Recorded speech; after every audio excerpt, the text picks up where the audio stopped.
యూజువల్గా మన యొక్క రాజముద్రల మీద ఆ తర్వాత కొన్ని ప్రత్యేకమైన సింబల్స్ వాడుతూ ఉంటాం. దానిలో 4 సింహాల బొమ్మ, 3 కనబడతాయి కదా, 3 సింహాల బొమ్మ అనుకుంటాం. That's okay.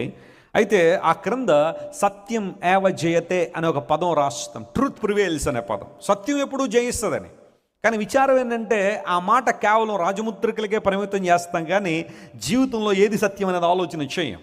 దేవుని విషయం దగ్గరికి వస్తే ఎవరు సత్యమని ఎవరు క్లెయిమ్ చేశారో అనే విషయాలు పరిశీలించేయం. ప్రపంచంలో సుమారుగా 284 దేశాలు, అందులో 196 సావరిన్ కంట్రీస్ ఉన్నాయి. మిగతావన్నీ కూడా డిపెండింగ్ ఏరియాస్. ఈ 196 దేశాలకి ఫ్లాగ్స్ ఉంటాయి, జాతీయ పతాకాలు ఉంటాయి. మన భారతదేశానికి కూడా ఏముంది చెప్పండి? జాతీయ పతాకం ఉంది కదా, జెండా. అది మనకి ఆ జెండా ఎప్పుడు గుర్తొస్తుందంటే ఆగస్టు 15న, ఆ తర్వాత జనవరి 26న. ఇంకా జెండా వందనం ఎంత భక్తి కురిపించేస్తారో కొంతమంది దాని మీద. That's okay. We need to honour our country and we need to honour our national flag also.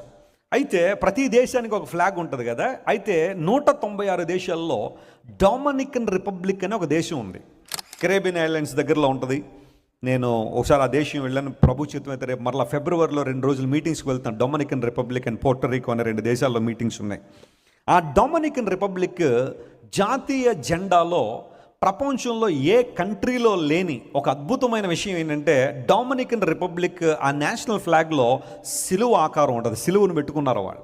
సిలువ పెట్టిన తర్వాత జాన్ 8:32 బైబిల్ వర్డ్స్ అక్కడ ఉంటుంది. ఆ మాట రాస్తారు. యోహాను 8:32 ఏముందో తెలుసా? యోహాను 8:32లో హలో ఇప్పుడు చెప్పాను కదా నేను, అదే సత్యం మిమ్మల్ని ఏం చేస్తుంది?